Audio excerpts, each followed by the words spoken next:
The Mighty Whites podcast is recorded at the Don Bennison Recording Studio in Allerton Bywater. For more information, visit donbennison.com or email info@donbennison.com.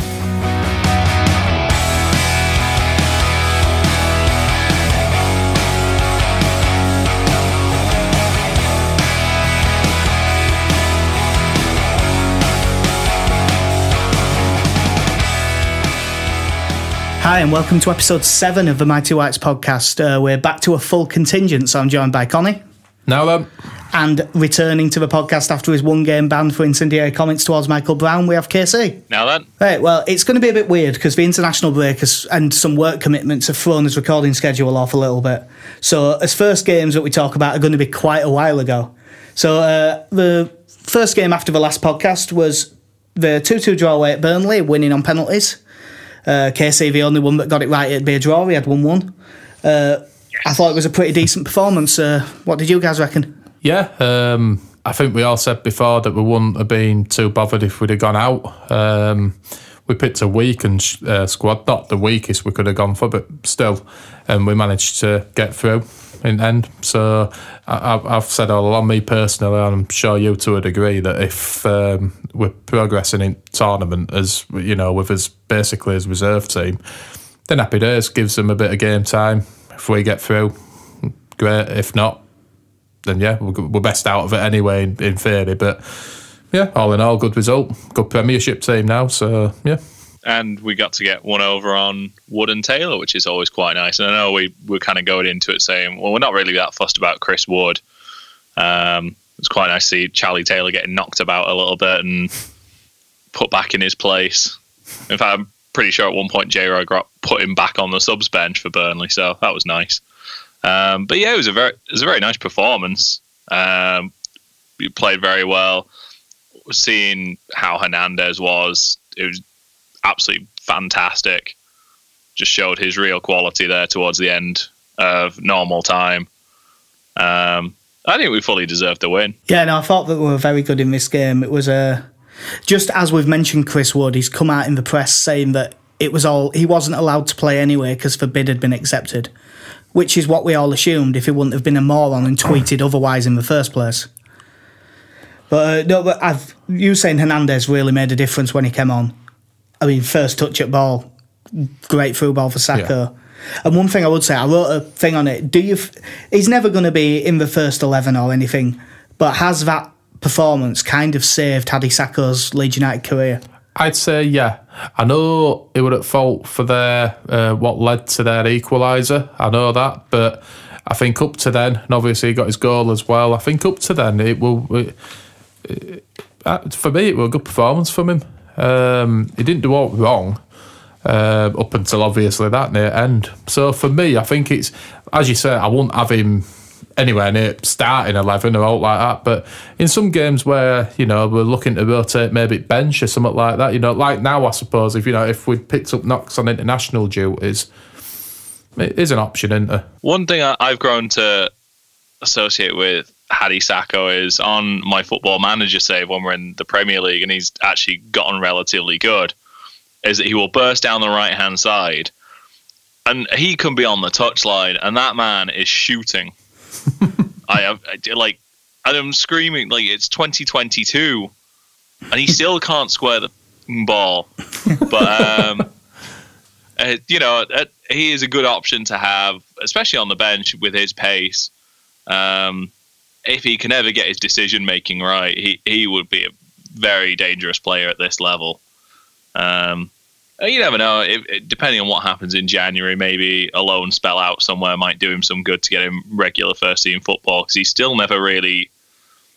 He wasn't getting that last season either. So maybe he just needs a good run of first team football to kind of help out with that. But yeah, he did, on the whole, he did well. I think in this league as well, you can kind of get away with it with his pace. You don't have to be, the most technically gifted player going in this FIFA league. Logic. Yeah, pretty much. And it is that on the new FIFA, by the way. He just kicks and runs. You won't catch him. But in this league, you can get away with it to an extent. But yeah, to answer your question, I'd say he's gone back up, and I'd say in quite a few people's estimation after that, despite the stupid error, but that could have been anyone. Yeah, we've seen his fair share of stupid errors over these games, but we won't dwell on them too much. I thought it was a bit interesting seeing Grot play on his own up front. I know he's very raw, but I don't think he's going to be ready this season. No, definitely not. He's got something about him, but I just don't see it being the case this year. I'm sure he'll come good because I've got reason to trust Orta. But when all said and done, is he 19, 20? 19. You know, he's in a new country, new league. He's made a big step up, in all fairness, in expectations of what's expected of him from club, from fans. So I think anything that we get from Grot this season is just a bonus for me. Obviously, it was a great result, beating Burnley. I mean, we needed to bounce back, really, because obviously the previous game to this was Millwall. Yeah, and we've been absolutely awful. Yeah. So it really did us a lot of good, and I think it got a lot more confidence in the camp, which showed for one of the next 3 games. But the one it did show for, 3-2 win at home to Ipswich, wasn't a classic performance. It was a bit weird how we'd play well for like 5 minutes and then badly for 10 minutes. Like, we played well until we scored, then completely switched off. They equalised till half-time. It was a very bitty performance, but I genuinely think we showed enough going forward to deserve the win. Lasoga first, and Phillips, and own goal from Bialkowski, goalkeeper, who we were taking the piss out of before. I do believe. No, sorry. It's coming straight at my chest. Punch it away. Get rid of it. Not catching this. I do believe Hernandez that he was going for goal, because he's done it. He's tried it 3 or 4 times, and I think it just worked out. But it was a very interesting performance. It was one of the most suspect. It was the start of the suspect defending that we'd see in the next couple. But overall, what did you reckon to Ipswich game? Me, going forward, great. When McGoldrick scored for them, zero marking. Yeah, you can't even say it, you can't even call it marking. It would just, we'd seem to resort to, previous spells where a ball into the box just caused mayhem. And, you're talking about a player here in McGoldrick that's scored goals in this league for years now. And for him, don't get me wrong, it was a good header. And I know Wiedwald got a bit of stick for it. And for me, when you're left unmarked and you're 10 yards out, you should be hitting back at net. And a player like that always will. But I think going forward, like, as you say, we deserve win. And Ipswich are a good team. They're still there or thereabouts, aren't they? Knocking around playoff places, and they've got a good manager in McCarthy. So, we keep saying it, but I don't think it matters how you get the 3 points, just so long as you do. Yeah. I wonder if at this point, at the start of the season when Christensen came in and he looked at them defending set pieces in training, and he was just wondering, just shout, Pontus, why are you not marking anyone? Just like, I just win the headers. That's what happens. No, we're going to learn to mark. And it's got to a point in the season now where Ponce, they're going, I told you, just let me head it away. Leave defending to everyone else. I'll deal with the corners. So what we're saying here is just give him a free roll, but just in our area.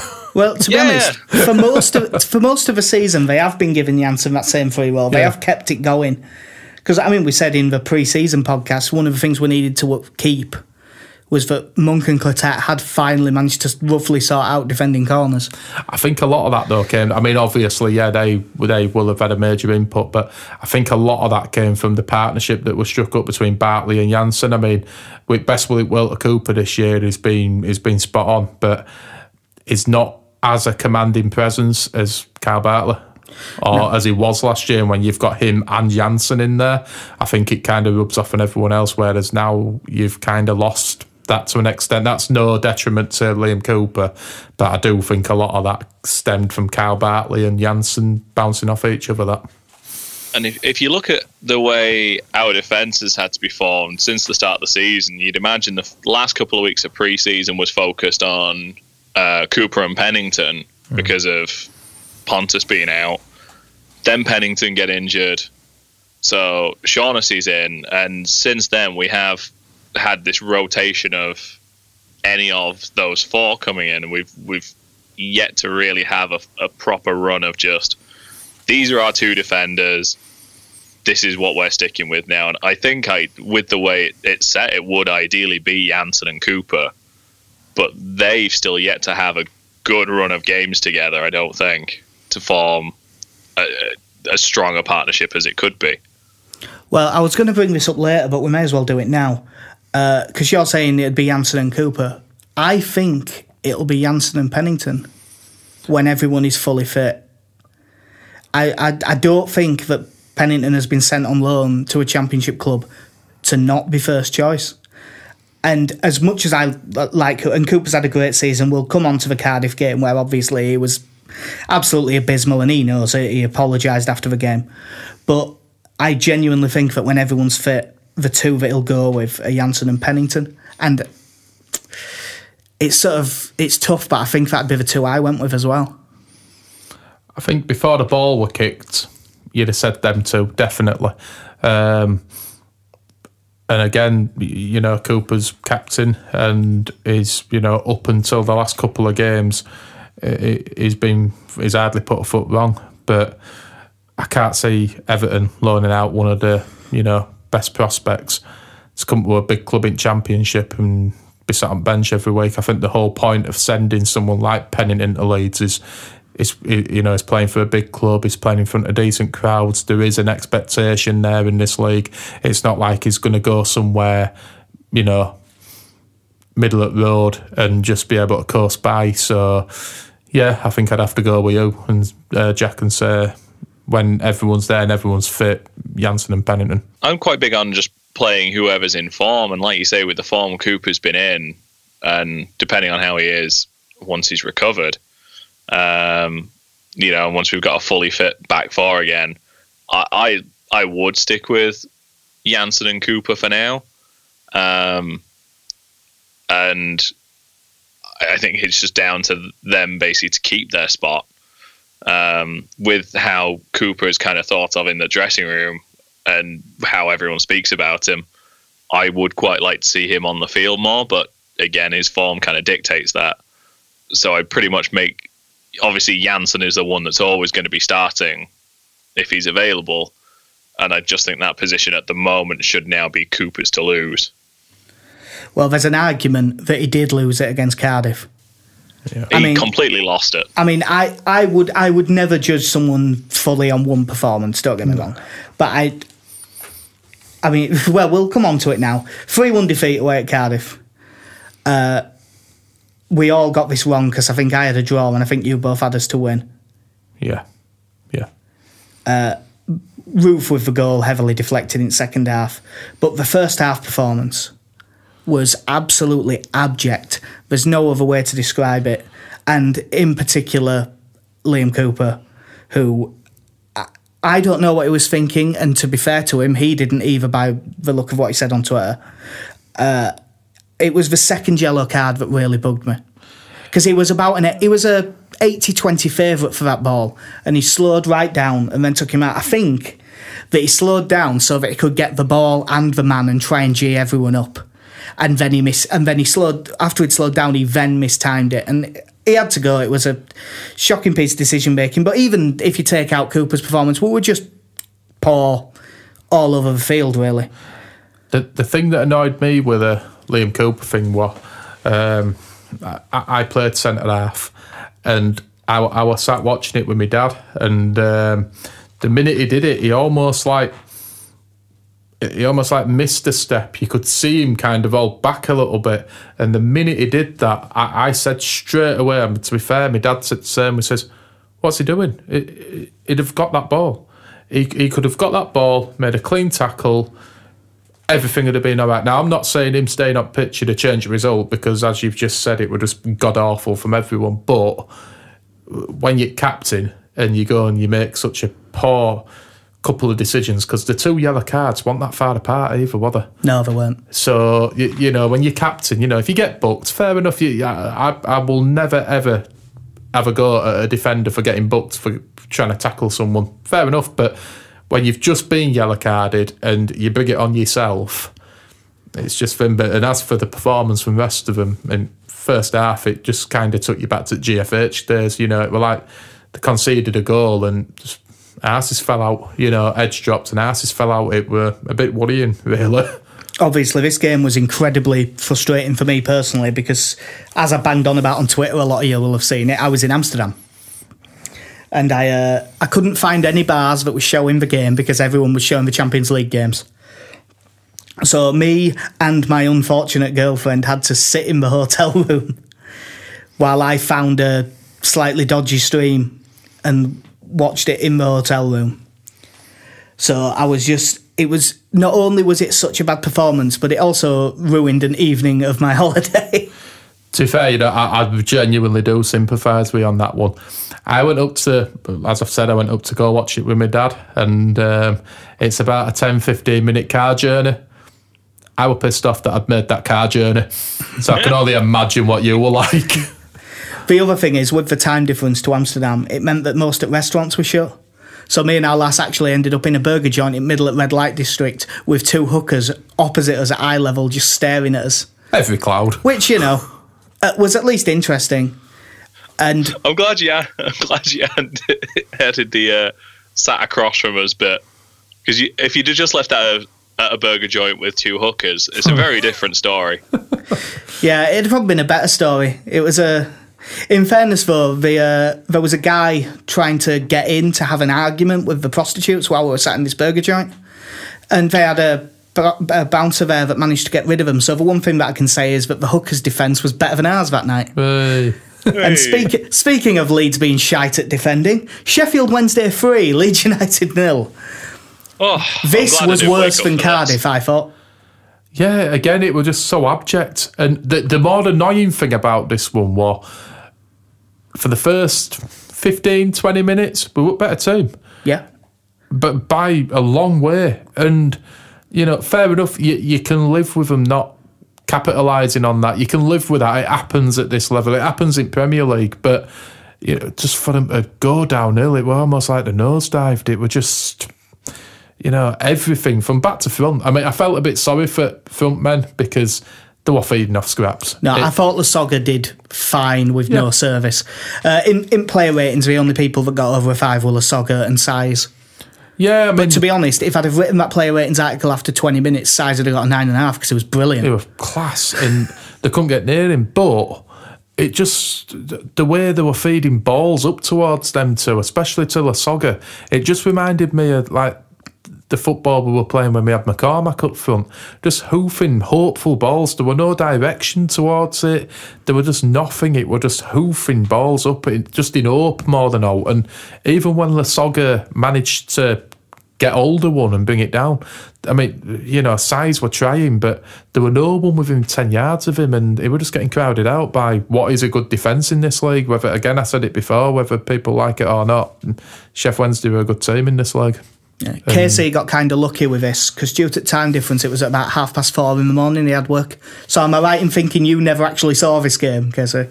No, I've not seen any of it. I couldn't tell you what any of the Wednesday goals looked like, how we performed. I woke up, went straight on to live score. Lost 3-0, brilliant, well done. Right, off to work. And that was pretty much my dealings with the Sheffield Wednesday game. Well, I wish I'd had the same dealings because me and Connie went to the pub to watch it first thing Sunday, and it would have been bad enough, but I was also monumentally hungover.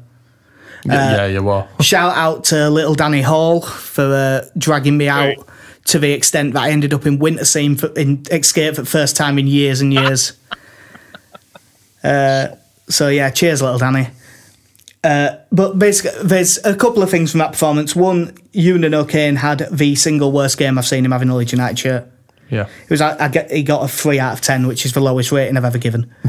But it turns out he was playing with a cracked rib or something, and had apparently been ill on top of that. So it gives him a bit of mitigating circumstances, but my question is, why the fuck was he playing then? Thank you. And this isn't the first time me and you have had this conversation. The cup game, Vernon and Eater, against Newport. He wasn't right, and everyone in the crowd were getting on at him. And don't get me wrong, it was an awful performance. But if he's gone in there at half time even if he's not said anything, it's his medical team should be looking and picking something up on this. Surely, yeah, he couldn't run, and then this comes to light with Ewan and O'Kane. It just, I'm all for and I'm fully behind the regime that's there at the moment, but I think this is the second time now that we've heard something like this, and it's, midfield especially, we've got plenty of options there. You've got Ronaldo Vieira sat on bench. If O'Kane's not right, fair enough, to play someone who is. We've got plenty of midfielders that can go there. So, yeah, that's a bit of a worry. Yeah, the way I phrased it, because normally on that player ratings article, on Through It All Together, which is a website you should all visit, by the way, and the podcast will be on there as well,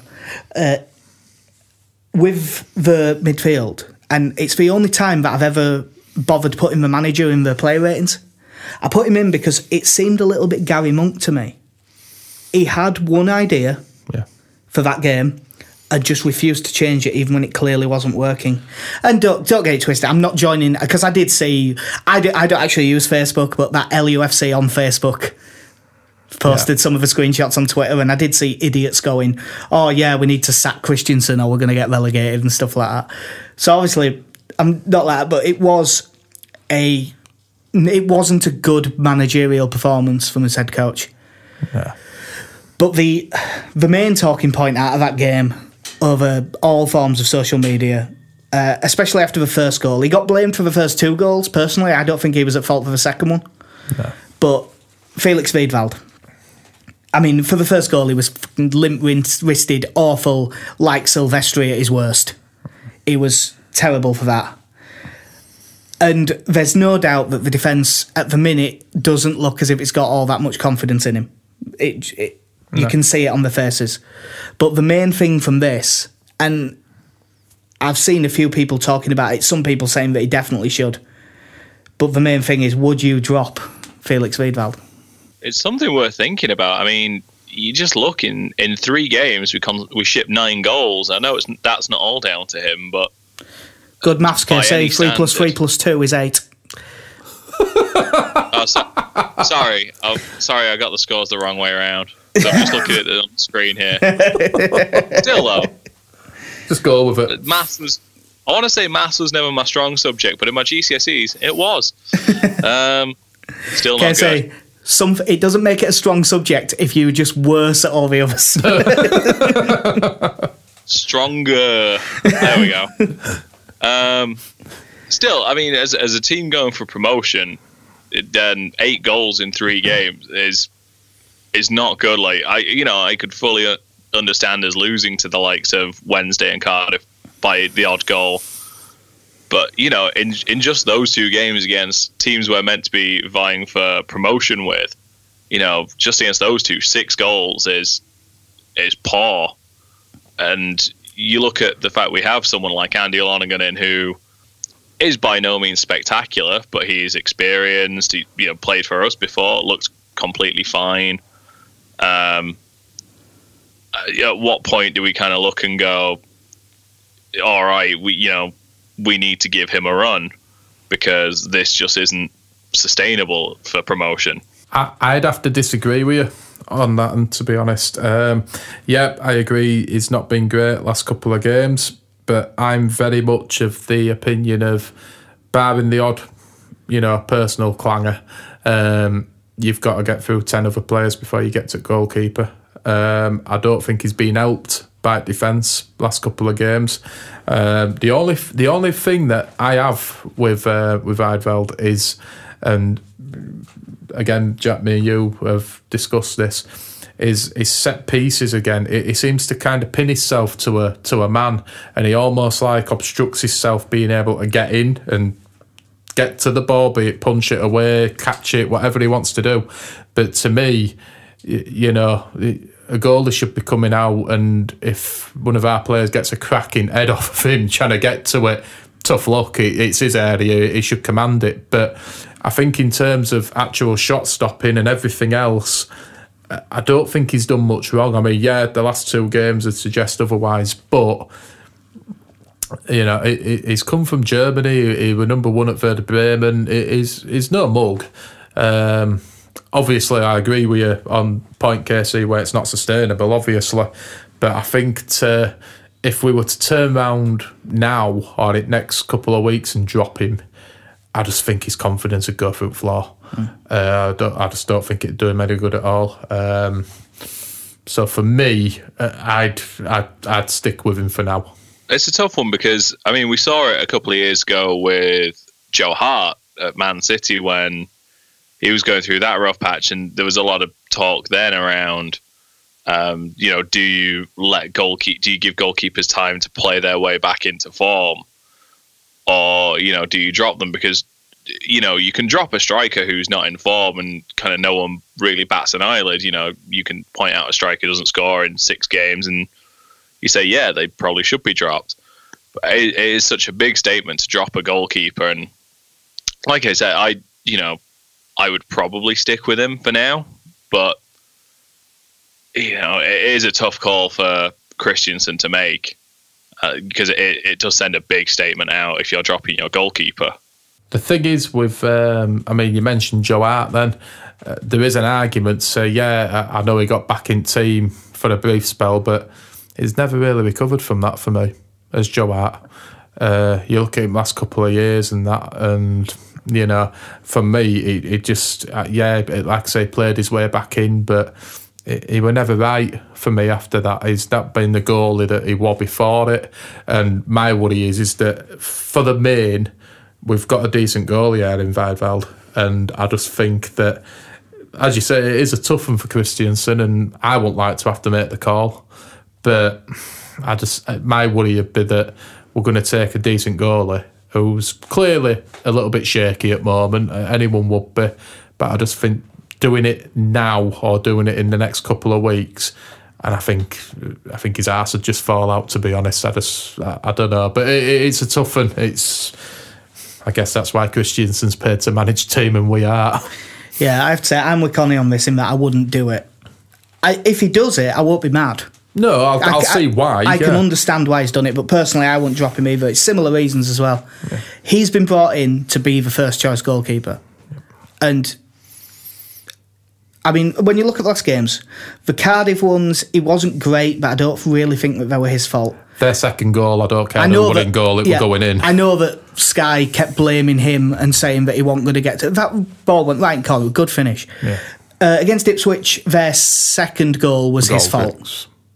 Oh, no, sorry, yes. The one where he parried it out into the middle of the box, that was his fault. And I only think he's at fault for the first goal against Sheffield Wednesday. Yeah. But even... he is out of form, but I just don't think you can drop him yet. He makes a couple more mistakes that are real clangers. We didn't drop Rob Green last season, and he made more mistakes than that in the early season. Early season, off the top of my head, I can think of 9 points that he cost. Don't get me wrong, as you say. Second half of the season, he was probably best keeper in the league. Probably saved us 12 points since second half of the season, and this is the kind of thing that I'm glad you've brought that up, because, if we'd have dropped Rob Green and brought Silvestri back in after he had that performance against Norwich in Cup, Rob Green... his confidence would have fallen through the floor, and would we have had as good a season as what we had? Because you look at Rob Green, he's a good goalkeeper. I think he's left Elland Road now, and everyone kind of wishes him well. He had a ropey start. So up to press, Wiedwald hasn't had a ropey start. We're talking about a goal here who didn't concede for Christ knows how long. Like 6 clean sheets in a row with Captain League. Daft like that, wasn't it? So... And admittedly, most of that was on the rest of the team rather than him. Yeah. But that goes for... But if you're saying, well, he didn't concede because he didn't have much to do, you kind of also have to give him clearly the rest of the team isn't playing as well now either. You can't have it both ways. This is where I come back to my point, and it could be a bit of a blinkered view that some people might see it as, but to me, your goalkeeper's your last line of defence. Your goalkeeper is, when you're kind of clutching at straws in most aspects, to me, and they've got to get through at least a central midfield and a line of defence before they get anywhere near that goal. Bar it, I think the only goal, where you can kind of take that out of the equation is Cardiff's second. I don't care. I've just said I don't care who were in goal, that were going in, but Yeah, you've got to stick with him for me for at least a good few more games, and play it from there. Well, there'll always be we'll come on to other positions when we preview the other games and what we'd change, what we wouldn't change. But we'll go through the bits of news. There's not all that much. Quick one that happened earlier today. Tamani Diagouraga's gone to Plymouth. I'm glad he's got a League One club, not a League Two club, because he's better than that. Yeah. I'm sure he'll do fine. Good for him. I'm happy for him. That's pretty much all I can say. I can't remember. I don't know if I ever actually saw him play. I don't know if he was ever in the team when I was back. Did you go to many of the Steve Evans games when you were back that winter? Because he played a lot that season. Yeah, when he first came in, he was in the team quite a bit, wasn't he? I think you probably did. Scored against Bolton and that and all, didn't he, in FA Cup and that. Yeah. He was in the team quite a bit. So you probably will have done at some point.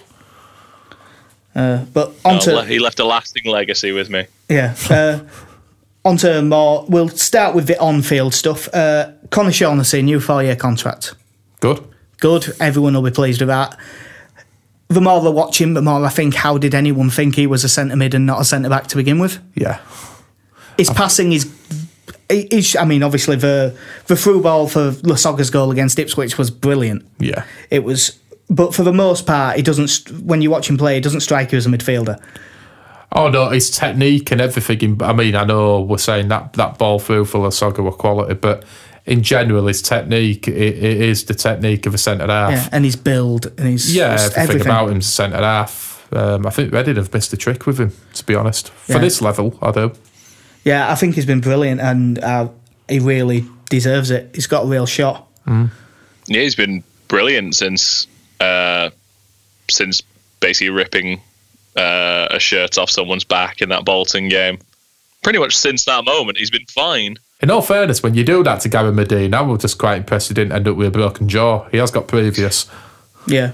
In fact, I think he's got 2 lots of previous. Yeah. But yeah, anytime he's come in, he's looked very comfortable there. And, at his age, it's good to have him tied down to a 4-year deal. Hopefully, we get to see him a bit more throughout the season. I'm happy for him to kind of come in for a couple of games here and there and then make a few sub appearances as well, just build up his experience. But yeah, a 4-year contract, get him tied down. And if he keeps playing well when he comes in, give him another contract at the end of the season as well. Extend it. Just don't let it run out for 4 years. No. As it's 4 years, I think he'll be fine. I mean, he hasn't been so standout that we have to be terrified at Premier League clubs coming in and offering a load of money. To me, if he carries on where he's going, maybe give it a couple of years, and then when he gets down to 2 years, 18 months on his contract, play it next week. Give it every 2 weeks. We're saying he's go not down Ross the McCormack. That's to a Ross. Well, there's 2 things. One, first one's off the field. I don't know how much the 2 of you have read into this, but Ellen Road has been given asset of community value status. It's basically been sorted out by the trust, who have done some really good work with it. I've been looking into. Obviously, you've got the usual people who complain about everything, saying it's a bad thing, but it basically means that the club can't just sell the ground off and stuff and make a fucking Tesco without going through the trust has to be given an option to buy it. Not that the trust will have the money to buy a stadium or anything, but it gives the club a bit of protection. And it gives the trust, because obviously, again, like you just said, they don't have the money, but it gives them, all right, let's go out, try and find an investor or something, like someone who would buy the ground instead. It protects us, and it's not something that you can see happening in the foreseeable future. Especially with the work that's being done to Ellen Road at the moment. So it's clearly something that we're thinking about in the longer term. But yeah, it just puts us in a slightly healthier position, which is good considering how things have been going at the moment. Everything's looking good, so it's another positive step. Yeah, it's another sign of stability behind the scenes as well. Stuff's being done right. We're not trying to put square pegs in round holes anymore. There's a bit of structure to it, and stuff's been thought through. We've had 15 years of it now, nearly plus. of instability. We've not known if club's going to be here. We've not, we've seen so much go on. And when you hear news like that, I mean, like I say, if God forbid it did ever come to that, it safeguards you a little bit, like you've just said, it gives you a bit of an option, they can go out and try and do it. We can't just kind of have it pulled from under his feet, which is a nice position to be in after, since 2003. Yeah, if I remember rightly, they have to it basically gives us like 6 months. Yeah. Where if it goes up for market, unless it's being sold to someone like the trust, they've got like 6 months to sort it. And it also means that, like, it protects it from demolition. So it means that like when you see to let, but it has to be a shop. Yeah. It's kind of like that. Ellen Road has to be a football ground. Yeah. Which is a really good thing to do. And it's been supported by the club itself as well. Yeah. Like Radvizani hasn't tried to weasel out of it. He's gone, no, it sounds like a good plan. And it just shows the difference.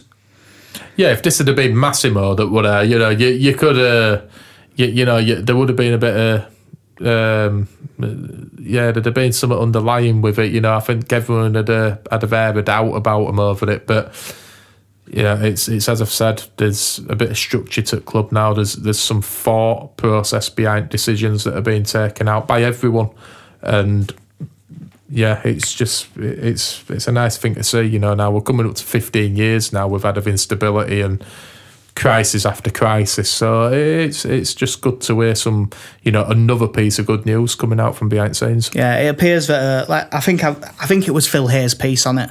I think that said that like Anfield, and Old Trafford, and St James's Park, the Newcastle one, not the Exeter one.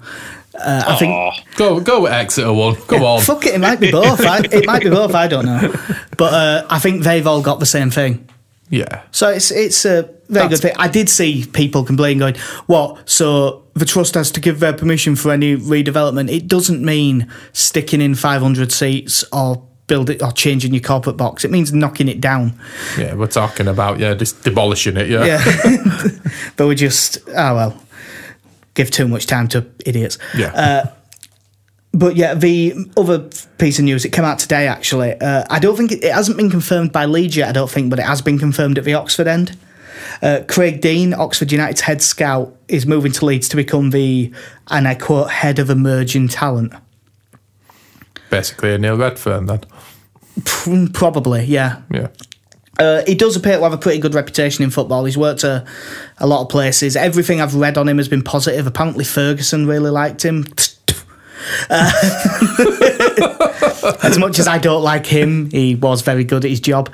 But he seemed to like him as well. So it's another good off-field move. Gives us something. I mean, obviously, we won't know whether he's actually any good at being ahead of emerging talent for 3 or 4 years, really. Not only that, though, you'd like to think that if he's come from Oxford, with Clotet, obviously, if he's caught wind that Leeds are interested in him, I dare say we'll have had a conversation with Clotet over it regarding us and how we work and everything else. I mean, Clotet did have dealings with Radrizzani, obviously, be it briefly. He still had dealings with Radrizzani, and obviously he left club on good terms. There were no, bad blood about. So, you dare say that Clotet's turned around and said, if you've got an opportunity to go to a club like that, go to it. And I'd like to hope that he won't, send us a dud. No, also, I don't think compensation's much for that kind of role. No. He apparently, I'm sure he'll report straight to Orta from what I read, which is fair enough, really. But now it's just more making sure that it's a long way from, Redfern putting out the cones himself and running everything. We seem to be a lot more professionally run now. I'm glad we've just got someone in and all to look at more home-based more talent. domestic stuff. I mean, don't get me wrong, I can't knock any of the signings that have been made by Orta or anyone else, but it's just nice to know that we're kind of planning for the future, but also looking at it from, a little bit closer to home, for the future, which, it's what Leeds United are all about. you go back as far as you want to go. That's what they do. Yeah, the academy's always been. Yeah, so it's nice to see that we're continuing that. It's been a big rebuilding process. I mean, if you think at the time of Bates coming in, we pretty much demolished our entire scouting system and kind of relied on Gwyn Williams' little black book of agents that he knew and just scrapping around for free transfers and stuff like that. And occasionally we had a youngster coming through. So now it's good that, over recent years we've had a good run of bringing a few youngsters in, and now, we're kind of trying to strengthen that a little bit more. Even just bringing in someone like Connor Shaughnessy, because he was, how old was he when he joined us? Was he 18? He was 19? 18, and he'd basically been bombed out by Reading. Yeah.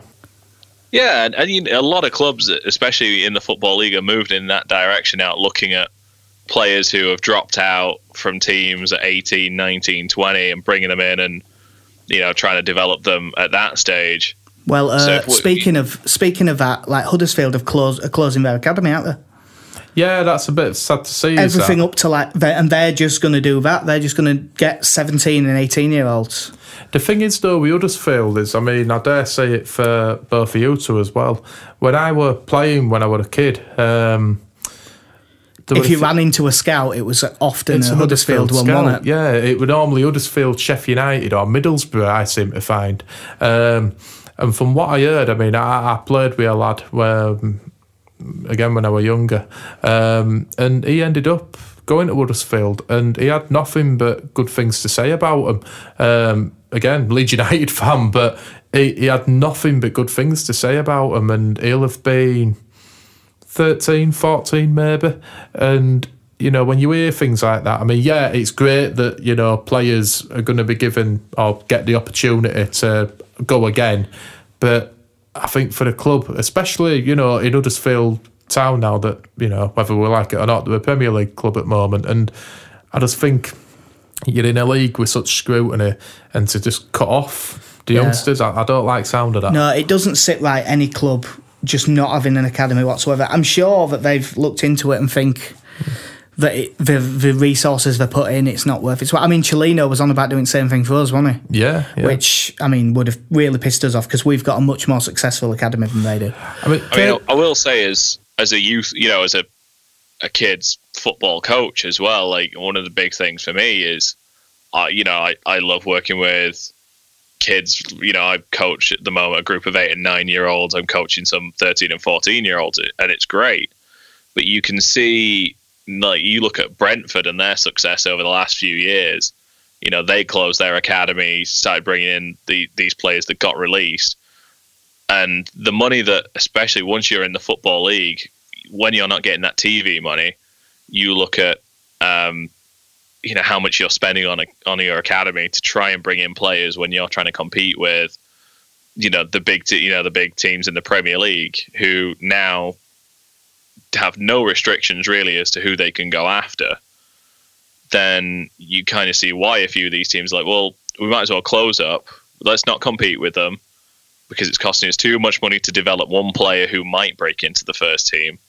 Let's bring in some players who have been training with Premier League clubs, have got, have played a decent level U18, under 18 wise, and then we can try and add a little bit more to their game and make them work for us.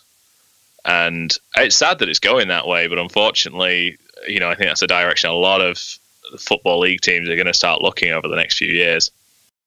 I do think, I agree with you on that case. I do think there should be some sort of measures brought into play, be it by FA or if UEFA want to get involved, because like you say now, we're seeing, especially the Premier League clubs, they're taking kids from academies all over the world, never mind Europe or at home, they're taking kids from all over. And I do think, I know we've got the tribunal case and there's there's a lot of loopholes in it, there's a lot of ways around stuff, and to me there needs to be some sort of measures brought in place to safeguard next generation that are coming through. We've seen it ourselves, with Cook, Byron, Taylor, Delph. We've seen it. We've seen it happen there. But I go back though to one thing though, to prove the point about academies. You touched on it briefly, Casey, about Bates coming in and practically, just snubbing any sort of, scouting or, academy sort of products. And if you actually sit and think about it, I know we had the batch that came through, as we got relegated to Championship, the Milners, the Lennons, the Kilgallans, the Carsons.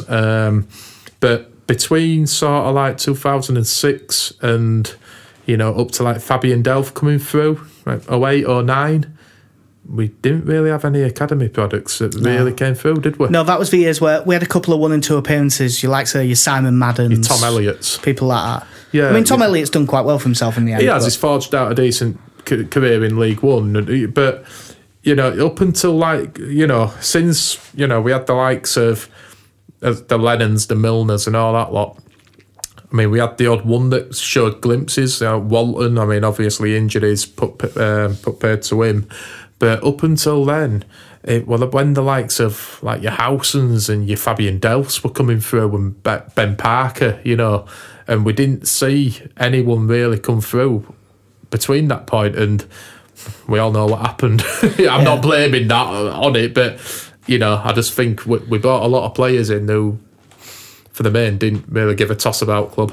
It's kind of weird because you say now it needs looking at. The problem is that they only just did look at it. Yeah. They're not going to change it soon because they only brought in EPPP, 3 years ago? Something like that one. Because they were on about doing it when I was at uni, so it might be 4 years ago that it actually came in. But I'm trying to channel my uni work. and that in itself it has been a problem that you then I could happily talk about this for a couple of hours. Yeah. Well, Casey, you probably know better than me. Am I right in thinking that it's like a maximum, like if you're higher category, it's like 40 grand per year of development? It's something like that. From 12 to 16. Obviously, you can't do it once for 17 and have a pro contract. So if you take this into account then, right, if we're going off £40,000 then per year of development. Then. Basically, if, let's say, Man United nicked a 16-year-old kid off us. Yeah. And he'd been there. In fact, I'll just Google it, one sec. But, when you're looking that up... Sorry, I've got it here. It literally put in EPPP rules, it came up straight away. Right. If you're at an academy between the ages of 9 and 11, it's £3 a year. And 12 to 16 is 12.5 to 40 grand a year, depending on your academy status. So basically, let's say that we're category 2. Yeah. Which I think makes it like 30. So you'd be looking at, let's say we had a kid from 9 years old. Mm. They'd have 2 years from 9 to 11, it'd be £6 and then 4 years at 30. So it's £126,000 would be the transfer fee for a 16-year-old kid if he was going up to a Category 1 academy. And then it's plus, if he's played any first team games, it's 25 grand for up to 10 appearances, and then another 25, 10 to 20. So it costs fuck all, basically, for them to steal. If he hadn't signed a pre-contract agreement, when Ryan Sessegnon got in Fulham team at 16 years old, a Premier League team could have signed him for £250,000.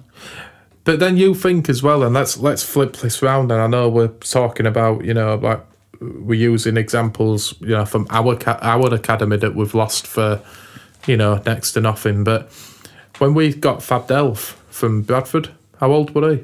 He was about 13, 14. So Bradford will have got next to nothing. Well, that was before this system came in, obviously. Yeah, but it wouldn't have cost anything. That's, and you look at Fabian Delph now, he's got God knows how many caps for his country. He's been in Premier League for years, he's won Premier League titles, he's a pretty solid, is a solid Premier League player. And Bradford will be looking at that, thinking, well, yeah, what are we doing here? There does need to be something, and it needs to be stuck to there can be no loopholes around it. It needs to be watertight to safeguard the clubs, further down pyramid. Because if not, then what's the point? And you say what we will about the England team, and we generally speak very negatively of them as the games at the weekend show. But if you kind of look at where the players have come from, like where they were developed, I couldn't tell you exactly for the latest England squad, but I know the last time I checked, it was a good mix between players developed at Premier League academies and Football League academies. And yet we've devised this system that kind of benefits the top 10 teams in the Premier League who have got a good wage budget, so they can stockpile all these youngsters. 99.9% of them will never make anything. Whereas if you have a good youngster who is playing at, just picking a team off, we were talking about Pep earlier, at Oxford, who's got a chance where, yes, the facilities aren't as good, yes, the coaches probably aren't as good, but that kid actually has a realistic chance of playing for them and developing, getting some good game time in a team he actually belongs to, working his way up, and then, hopefully, if he's any good, working their way up. Whereas you see so many players at Chelsea, Man United, Man City, they can have the nicest facilities in the world. Chances are they are not going to progress to their first teams. No, we're in this sad state now where these kids, where it might be great, I play for Man City's academy, I play in front of this, little 5,000 seat stadium. It doesn't, at this point, it kind of doesn't mean anything. Which is sad. Yeah, well, there's a couple of things, because I was just having a look. One of the other things is, anyone from a Category A academy can go to any other training ground and watch a player with 48 hours notice.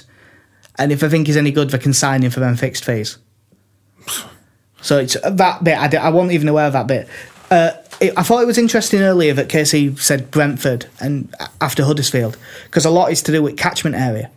Right. Like Brentford are screwed, because look at all clubs around them. Yeah.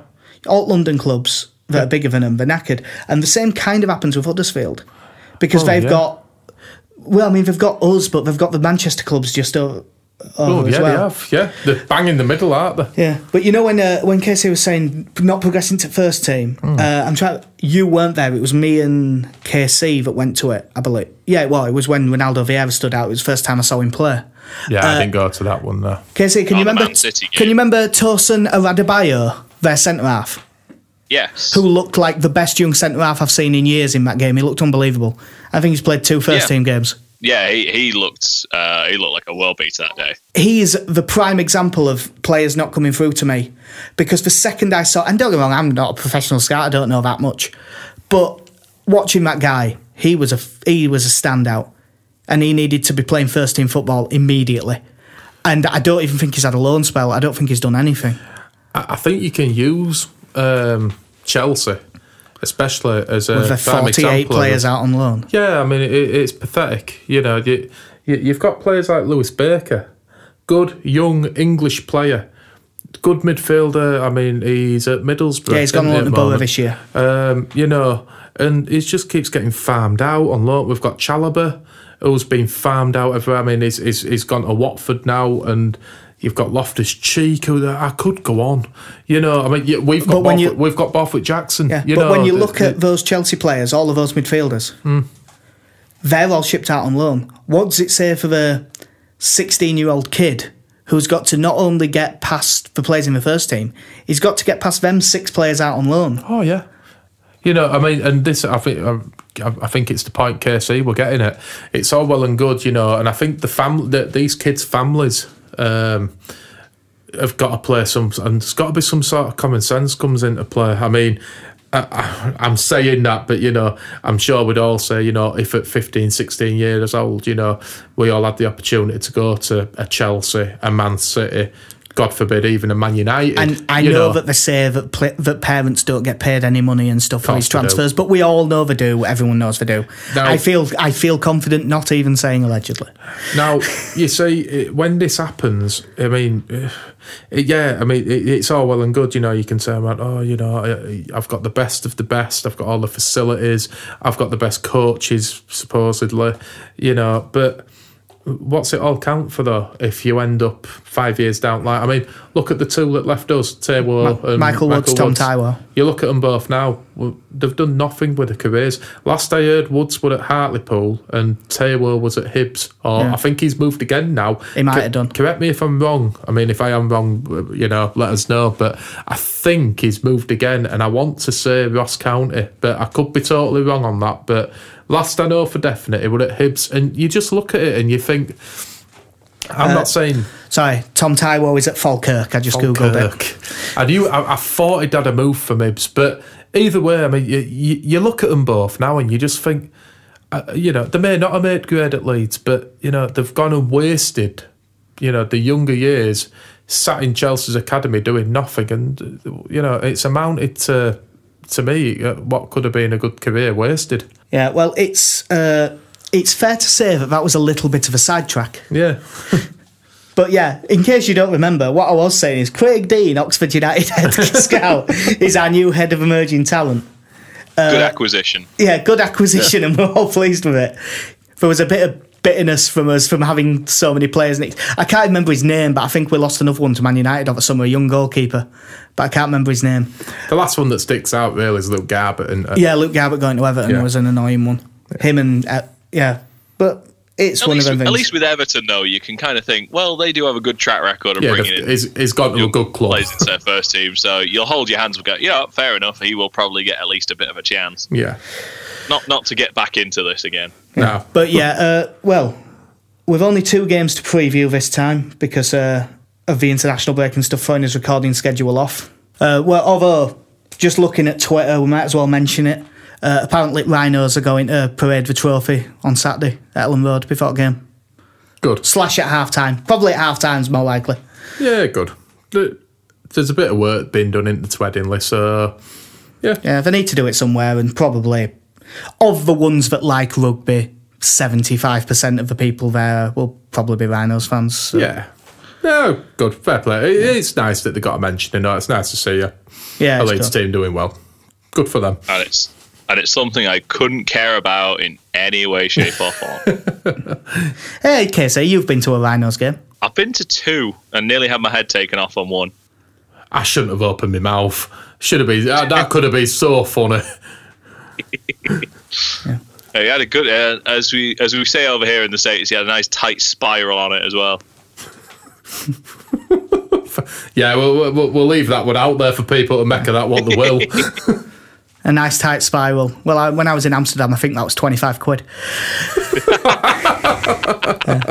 Obviously, from a personal point of view, I aren't bothered about the trophy being presented because I'm a Cas fan. So it'll just depress me again. But moving on to the important sport. One that matters now. Not this egg-chasing thing with it's stupid you win the league and then don't win the league.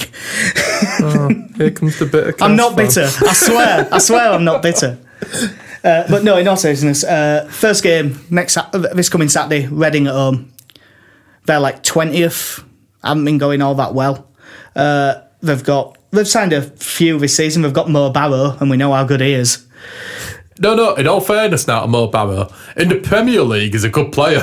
Yeah. Drop him down a league, no, not up for none of this malarkey. They've got that Tyler Blackett, who I'm assuming he's still on loan from Scum, but they might have signed him. I don't know, I'm not sure. I know he went on loan to Celtic, but I don't know if Celtic made it permanent. I don't know. I just know he was at Celtic for a year or 2. I'm just having a glance at the squad now. Gareth McCleary. Good player. Who likes playing against us. Always does well against us. They've got Leandro Bacuna off Villa, who isn't that good, but he's a hell of a set-piece taker. Yeah. So he'll be good. David Edwards from Wolves, he's got a good record against us. Yeah. Stephen Quinn's a decent player. Yeah. That Liam Kelly, that youngster, he's good. Oh, yeah, they're raving about him out there.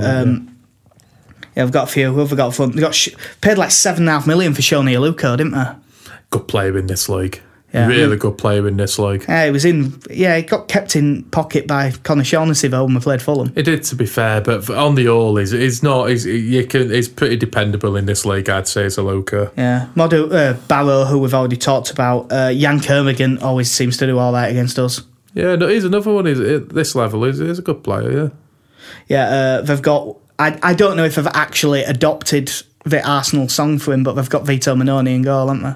Yes, they have, yes. That's one of my favourite football songs, the Chesney Hawkes one. You are Vito Manoni. Can't take that away from you. I don't think I'd want it given. No. But no, they haven't had a great start at all, have they? I think they've got the losing playoff finalist syndrome, haven't they? We can talk. We can relate to that. Yeah. I fully expect us to bounce back in this one. For me, this is the sort of game where we've spoke about Wiedwald being a bit shaky and defence, not being as confident as they have been. This should be the perfect opportunity in front of what I believe is a near-on sellout. I think it is sold out now. I bought tickets for my dad and his mate, and we had to get restricted view because there weren't any others left. So, to me, this is perfect opportunity now. Fans behind them, let's forget the couple of games that we've just had, move on from it.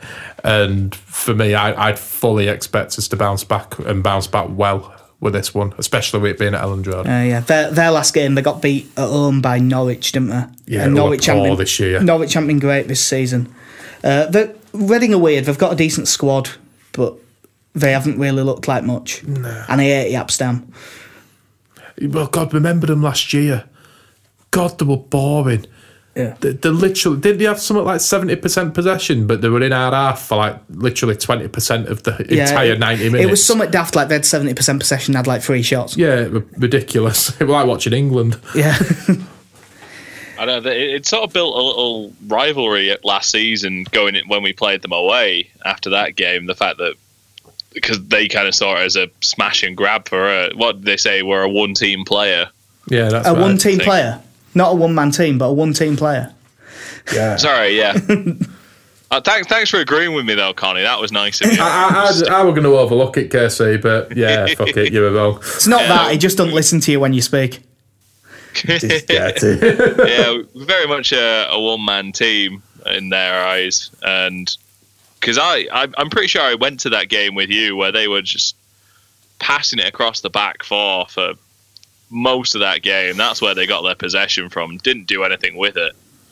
It had a couple of chances, but the whole philosophy of keep the ball tight, either trying to tire us out or wait for the right opening, it just never came along. And then Chris Wood scored like he did pretty much every other game last season. Yeah, I've also just noticed that their captain is Paul McShane. Oh, God. Who I've never rated. Jesus. If any of you haven't, and I'm not sure exactly what it is, but there is a compilation video on YouTube somewhere called like Paul McShane, the world's greatest footballer, and it's really funny.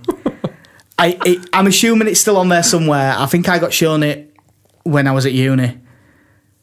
Because he was at Hull at that point, and one of my mates was a Hull fan, and I think he showed me it.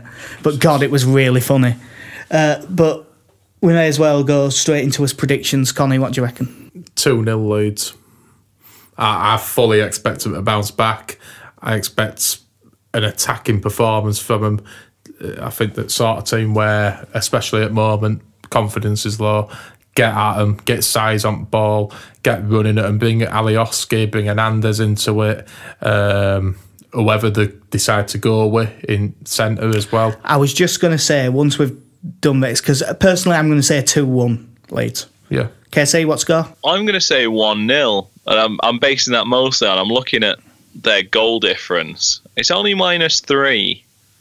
They're not actually conceding that many. They're just not scoring any either. So I'm going to, that's what I'm going to go with. All right, well, we've already talked about the defence. We've talked about the keeper. It'll be Lasogga up front if he's fit. Yeah. But the main thing is, would you change the midfield too? Yeah. I know O'Kane didn't have a great game. Well, he had an awful game. Yeah. Obviously, all of this is if everyone's fit. Yeah. But with Vieira, I believe he didn't travel, did he, with any international duties about like no, that? He didn't go, neither did Janssen, for what it's worth. He stayed back as well. So you'd like to hope that them two will be definitely firm. And for me, given the couple of games that he's had recently, I'd maybe give Phillips a rest. I don't want to use the term drop him, because up to the last couple of games he's been brilliant, but I just think if you've got the two young players there like you have with Vieira and Phillips, I don't think rotating him's necessarily a bad thing. I'd keep O'Kane in for now, because I know when Click has played, he's been all right. He's done nothing wrong, but he's hardly pulled up any trees. So I'd stick with them too. But the one I'd focus on really, again, if everyone's fit, I'd drop Anita. Well, Berardi came in, didn't he, for the last couple of games? Yeah. And to be honest, he didn't do that well either. He didn't, but I'd still stick with Berardi for now. Yeah. See how he goes. Notice how none of us are mentioning Cameron Borthwick-Jackson's name. It's really annoying that, because in theory, he should be our first choice left back. But he's just not played well enough to justify it. I don't think he's particularly not wrong, has he? Except Burnley. Burnley away was awful. Yeah, Burnley away. But that's the last time he played. Yeah. But I mean, up to them, I mean, when he's played in Cup and when he's been in League and that, he's done nothing wrong. You know, it's just a case of, you know, I know it sounds daft saying it after the last couple of weeks, but I think it just shows a good strength in depth that we've got. So I don't think that's, you know, all for Borthwick-Jackson to be bothered about as such, but I'd keep Berardi in there. I won't bring Anita back in. No, for what it's worth, I agree with you on the midfield too. Yeah. I think it's time for Vieira to come back in. And I wouldn't drop Ian O'Kane, because as awful as he was against Sheffield Wednesday, I think he's our best midfielder. On his days, I think he's one of the best in his position in this league. On his day, I think he is that good. Yeah. I'd be happy to stick with O'Kane and Phillips. You know, they've had a bit of a break. I'm a very big Calvin Phillips fan, and you know, I know there's quite a few people who aren't as into him as I am, but there's some people who think he's absolutely useless. You'd think he had one leg. Yes.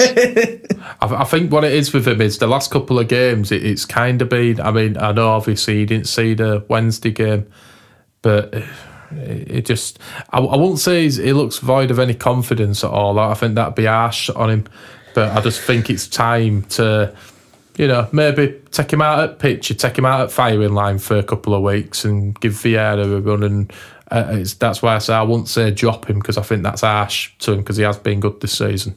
Yeah, I mean the one thing I would say to agree with you guys is that from what I saw of Vieira last season, I do like Vieira. I think he's a very good player, and he has had a lot fewer opportunities so far this season. So I think it is maybe worth giving him a go, just to try and put him into contention a bit more for a first team place, just to try and create a little bit of competition in there.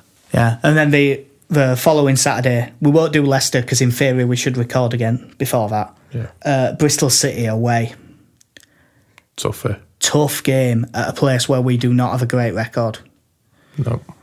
And their last few results, they're on form at the moment, but still they've put together quite a run. Their September 1-0 win away at Reading, great result. 3-3 away at Wolves. Wolves are a good side. 4-1 win over Derby. 2-0 win over Stoke in Cup. 0-0 away at Norwich. 2-0 win over Bolton. 3-1 win away at Ipswich. That's a belting result. That is away at Ipswich. That's a belting result. That is some serious form. Is that Aidan Flint, who was linked to us all summer, won Championship Player of the Month. They are fourth in league, just above us on goal difference. I've touched on this with you especially, Jack. We have got a token Bristol City fan at my work. He is from there, obviously, and he can't sing the team's praises highly enough at the moment. And to be fair to him, when you look at that and you know you hear that, it is going to be a tough game. It's an odd one with Bristol City. I mean, they always say they're a bit like Ipswich, aren't they? They seem to always sign what you would deem as decent players, but they never really seem to hit it off, do they? But yeah, this year they seem to be, you know, putting together. I mean, they could easily drop like a stone. It is that unpredictable with them, but when they get a run together like that, tough game. Yeah. They've, like you say, they have got a decent squad. I quite like Cauley Woodrow. Liked him from his time at Fulham. Yeah. He's kind of like Sam Gallagher. I've always thought he looked decent. Yeah, there's something there, isn't there? And they have the man with the most common name in English football over the last few years. There's another Matty Taylor. Yeah. He's the one they got off Bristol Rovers, isn't he? Yes. He's a good player. Yeah. They've got that Callum O'Dowda as well, the Irish kid. Yes, yeah, they have got him, haven't they? He's rated quite highly. And they've got the French, I'm going to say French, the striker they've got. I think he's come from the same club as what they got Jonathan Codger from. Diadou, is it? Yes, that's the one. I want to say French. He is Senegalese. Fair enough. Yeah. French speaking. Yes, we'll go with that. But, and he's looked the part so far. He's knocked in a couple of goals. So there is a threat there from him, definitely. Yeah. They've got Jamie Patterson as well. He's decent. Yeah. Been in this league for a while, hasn't he? Gary O'Neill. Yeah, I know he's aging, but he's getting on a bit, but yeah, he'll still be able to pink ball around quite good, you'd imagine, in this league. I didn't realise they've got him. They've got Jonathan Lecco on loan from West Brom. That's a good signing. He's lightning. I mean, they've lost Lee Tomlin, haven't they? Who they all seem to rate quite. I personally didn't like him. Loads of technical ability. He just can't run. Not quick enough. They have lost him, but I mean, when you're talking over some players that they've got in there, like Lecco.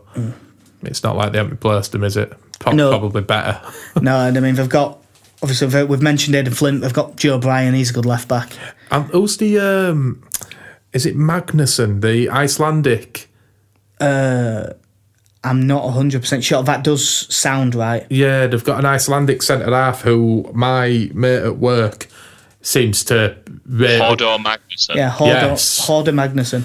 My mate at work rates him, like... not up there, he's not saying he's better than Janssen. He's like their Janssen. Yeah, he puts him that highly in the pecking order of defenders in that league. Yeah. So they've got two solid goalkeepers as well. They've got Frank Fielding and Luke Steele. Yeah. Two solid enough keepers. Been in that league majority of the careers, haven't they? Yeah. But yeah, this'll be a tough one. I'd take a point. Yeah, if you offer me a point now, snap your hand off, provided we get the result against Reading. Obviously, a lot depends on how we turn up against Reading. If this might be the game where I do what I may well have been tempted to do against Wednesday as well, and I might not play a number 10. No. And just play an extra centre mid, at least at the start. And I know that Sai's best position is number 10, but I wouldn't drop him. I'd just move him out to the left. Yeah. I still think he can be effective out there. Yeah, he'd still be able to do it. Yeah. I wouldn't go as far as to say let him roam. I'd just, like you say, give him a set position, because I still think running it, I mean, who is their right back? Do we know? Their right back. I know the left back's Joe Bryan, isn't it? Is it that Pisano? Possibly. So, but you'd like to think against most fullbacks in this league, Sayers will cause them trouble. Yeah, I'd be a bit tighter at the start of this, and I'm going to go one apiece. I think I will probably agree with the result. I'm actually going to go 2-2 on that one. I'm going to be optimistic on this one. And I think I'm that confident about the Reading game that we'll bounce back really well. I think we're going to nick it. I think we'll be under Kosh for most of it, and I think we'll let him on break, and I think we'll nick it 1-0. Cool. Speaking of nicking 1-0 wins away from home, just some news for Concannon. Wales 0, Republic of Ireland 1, full time. Lovely stuff. So Ireland have made the playoffs. Lovely stuff. Yeah, just thought I'd mention that to Concannon because he would be really pleased.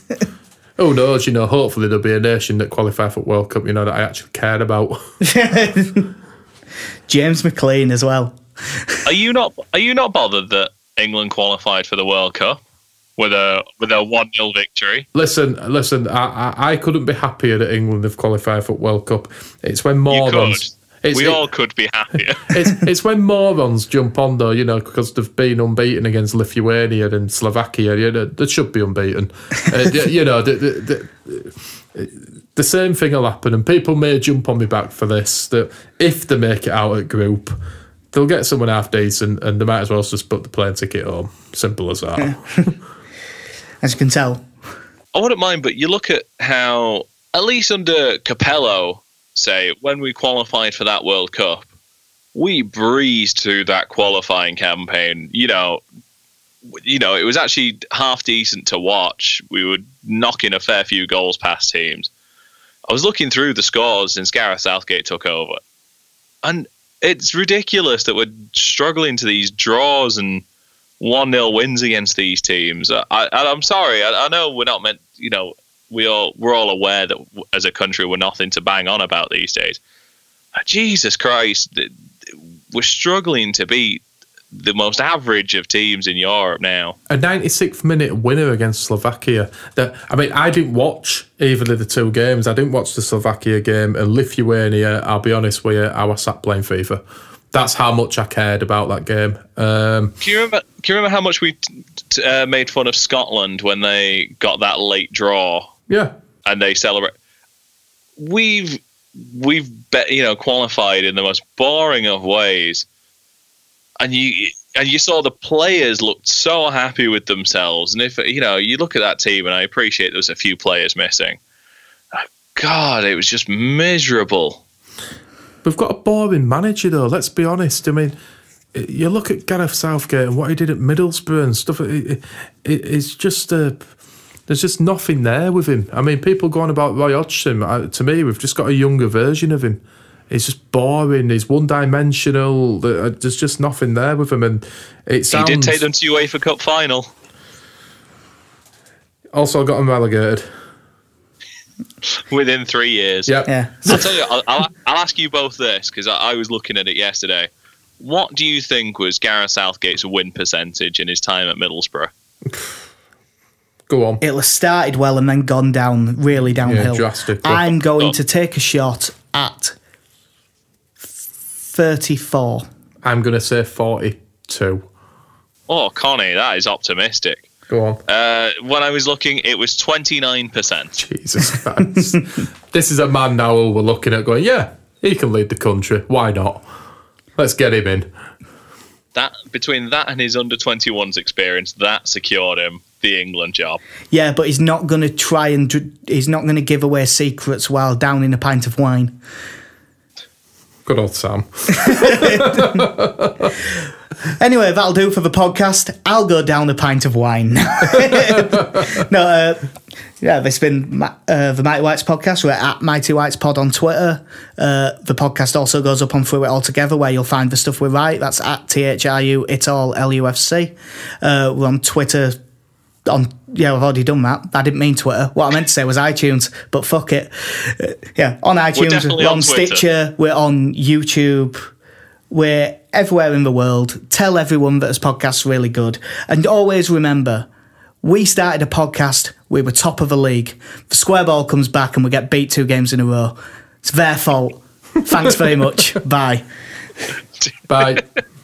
Cheers.